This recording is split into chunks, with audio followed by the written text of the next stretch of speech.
Alamin natin ano nga ba ang dahilan ng mga pagbabaha na ating nararanasan lalo na dito po sa Metro Manila. Makakasama natin ang urban planner na si Architect Felino Palafox Jr. Magandang araw po, Architect. Magandang araw po. Good morning po. This is Aljo Bendijo, Architect with USEC Rocky. Tuwing nagkakaroon po ng malalakas na bagyo na may kasamang malakas na pagbuhos ng ulan, lalo na dito sa Metro Manila, Architect, grabe po ang mga napaulat na mga pagbabaha. Ano bang solusyon ang nakikita ninyo para maiwasan ang ganitong problema dito sa Metro Manila at iba pang karatig na probinsya? Yeah. Hindi mo kasi, after Ondoy ho, na-interview ako ng dating presidente. Tapos nung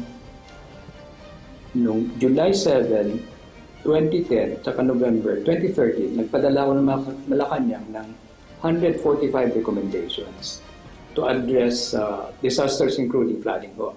Kasi 1976, team leader ako ng development planning ng Metro Manila Transport Land Development Planning Project funded by the World Bank. And at that time, na-propose na yung Parañaque Spillway dredging ng Laguna Lake. And nung Ondoy, there were 4,150 cubic meters per second ang bumaba na floodwaters from the mountains. And kaya lang ng Pasig River, mga 600 cubic meters per second. So yung floods na yan, pumunta sa Laguna Lake. Hindi makalabas ang tubig dahil hindi ginawa yung Parañaque Spillway. Hindi makalabas ang tubig. Aside from yung mga denuded mountains sa kabundukan, yun din at saka hindi na-dredge yung mga rivers and lakes natin. Kaya, I think since 1976, marami na na-propose. And since after Ondoy, padala ko ka dating presidente 2010 to 2016, 145 recommendations. And then under GNA, kinapprove yung dredging ng Laguna Lake. Tapos, kinancel ng succeeding administration. Balita ko, nagbabayad ang gobyerno ng 800 million pesos o 900 million pesos dahil kinancel yung kontratang yun. And I think Secretary of Finance who told me about it. Nagbabayad tayo ng 800, 900 million dahil hindi in-honor yung kontrata na pirmahan panahon ni GMA. Hindi nasa sa administration. And yung typhoons ngayon, mas madalas na. And yung drainage system natin, i-confirm yun na lang sa Public Works. Ang design criteria, 25-year return. Dapat at least 100-year return. Kasi yung mga 100-year typhoons is more frequent na, hindi na every 100 years. Kagaya ng, kailan lang ba yun? Ondoy, then Yolanda, then Rolly, at saka Ulysses ngayon. Hindi 100 years ang pagitan. Tapos the past 3 or 4 decades, yung dahil sa warmer na, mas mainit na yung surface ng mga bodies of water, oceans and the sea, kaya na ano pa ang atmosphere, nagkakaroon ng more typhoons. Then land subsidence. Bumababa yung land, tumataas yung seawater, tapos more water coming from the mountains, denuded na, punong-puno na yung Laguna Lake, kaya nung Ondoy, 80,000 square meters of urban land binaha. What's 80,000 hectares, 80,000 hectares of urban land, mas malaki pa sa Singapore. 71,000 hectares lang sa Singapore. And ngayon, ginagawa naman ng pamahalaan yung yung disaster institute to simulate all of this. In fact, we won the design competition for that. Gagawin ko para i-simulate na ito. And I think thanks to that also, yung mga warnings, less casualties, fatalities, maski mas grabe ngayon yung super typhoon. Kaya dapat gawin na yung mga i-review lahat ng plano at saka update ng mga nakaraan. And big lesson is yung Yolanda and Ondoy. Marami tayong rekomendasyon na bigay na. Siguro hindi priority ang budget sa flood control and drainage, mas priority yung roads at saka yung mas visible. And also the private sector. Pero yung tinatapon yung garbage, hindi sunod-sunod yung setback from the waterways. Dapat may setback sa creeks na mga 3.5 meters sa mga estero, 10 meters along the rivers, and along the waterfront, ideally 50 meters yung seafronts. Hindi lahat nagawa yun. And I think, minsan may plano national government, hindi naman na-implement ng local government. So, kulang ang coordination. Yung 1976 World Bank funded Metro Plan, I think it was the last comprehensive plan ng Metro Manila, which included 40 towns and cities, hindi lang 17. And we had 20 experts working with us na gumawa ng plano ng London, Singapore, Hong Kong, at saka Kuala Lumpur. Yung smart tunnel sa Kuala Lumpur, pinupose ko yan after Ondoy na Paranaque Spillway. Yung smart tunnel na yan, 3 levels. Yung upper level, yung lowest level, floodway pag dry season. Pag dry season, pwedeng tollway, pwedeng roadway, urban road. Pagka rainy season, floodway, para makalabas yung tubig. Kasi noong 1987 yata, ginawa yung Manggahan Floodway. Manggahan Floodway, dinivert ang water para ma-save yung along Pasig River, kasi limited capacity ng Pasig River, dinivert sa Laguna Lake. Kaya na-quote nga ako nung after Ondoy, kasi in-interview ko ng media, in fact, I was in Dubai that time, kunento ko yung dapat sabay ginawa yung Manggahan Floodway to divert water to Laguna Lake. Hindi naman ginawa yung spillway. Kaya sabi ko that time, parang Laguna Lake is like a toilet without a flush. Or it's like a bathtub with 23 faucets, mga rivers, and so on, na walang drain.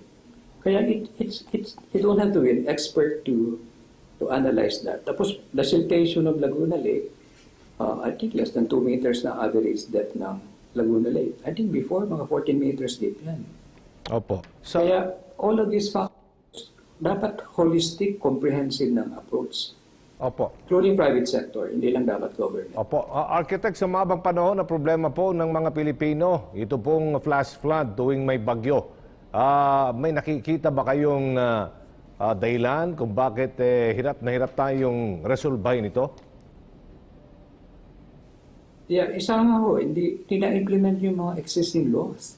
Like yung mga setbacks sa rivers and lakes, hindi nasusunod. So dapat baguhin ng building code. Elsewhere in the world, like in New York, in Singapore, required yung rainwater harvesting. Sa rooftop pa lang, may rainwater harvesting ka na. So you harvest the water, and then meron din sa ground floor, and release it after the floods. Kung you don't release it, pwede pang gawin irrigation for the gardens and fire protection.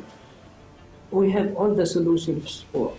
I think dapat cooperation lahat, private sector, government sector. Opo. I-review yung building code, even the standards na ginagamit sa flood control and drainage.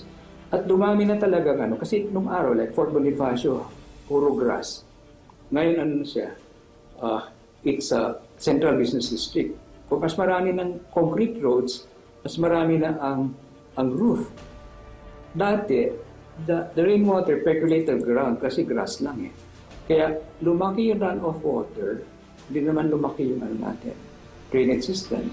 And like good news, meron na master plan sa flood control, comprehensive master plan for control sa Metro Manila. But the bad news is matatapos pa sa 2035 yata. So what do we do in the meantime? Siguro tayo sa private sector, mag-adjust na. Halimbawa yung ground floor mo, tignan mo na yung flood levels ngayon, dapat markahan na. Yung ground floor mo, hayaan mo na magdaan ng flood sa ilalim, o kaya mga bagong construction, unstilts na. Pre-repose na namin yan after Ondoy pa. And we also learned from the Cyclone Katrina in New Orleans. New Orleans, nagawa nilang solusyon, pati building code nila, dapat nakaangat yung mga bahay. Parang ancestral homes natin noon, may silong. Then yung ginawa namin plano, let's say, sa San Vicente, Palawan, require namin sa plano, sa master plan, ay 4 meters high, non-livable. Kasi pagka nag-storm surge or tsunami, 4 meters high, nakataas, wala nakatira sa below 4 meters. Kaya dapat siguro, like mga building officials ngayon, mga local government unit, public works engineers, MMDA, dapat markahan na ngayon, lagay ng pintura. ano yung level ng floods. Para next time, alam na. Opo. Nung pag nagpaplano kami... go ahead, Doc. Opo. Maiksing mensahe na lang, architect, sa ating pong mga nanonood at nakikinig. Para po sa ating mga kababayan, lalo na doon sa mga naapektuhan po ng pagbabaha kamakailan lang dito sa bagyong Ulysses. Go ahead po. Maikling mensahe lang. Yeah. Dapat na ho, ngayon nga lang, markahan na sa bahay nyo hanggang saan ang flooding. So yung mga piano, mga expensive furnishings, itaas na sa second floor.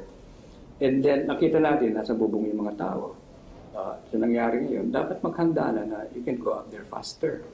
And dapat talaga vigilant tayo. I-follow up yung mga plano na hindi na-implement. Hindi lang national but even sa local government. Ngayong pandemic, siguro cash for work na lang, like yung mga informal settlers. 9 square meters lang yung bahay nila, 5 nakatira. How can they have social distancing? Di palabasin na lang sila maglinis ng estero, ng rivers, lahat ng pwedeng gawin during this pandemic. Address na yung flooding, and there are 18 kinds of disasters. 10 are man-made. 8 are natural. Kasama na sa natural. Yung flooding, yung earthquake, yung landslides, volcanic eruptions. And mabuti ngayon, ginagawa na yung training center to simulate all this sa Clark. And dapat maapura na yung mapondohan. At saka our 1,600 towns and cities, dapat yung disaster preparedness seryosohin na sa pondohan. Sino mga gumagawa ng budget? I think Congress and Senate, gawin nilang priority. Hindi lang yung roads, but also drainage, contour, sewerage, yung hindi nakikita on the surface. Opo. Maraming tayo private citizen, alam na natin saan ang pinaflag yun. Alright. So, i-modify na yung at saka yung engineering. Adaptive architecture, adaptive engineering, while waiting for the master plan of flood control and drainage. Alright. Maraming salamat, Architect Felino Palafox Jr. At mag-ingat po kayo, Thank sir. you. Thank you so much.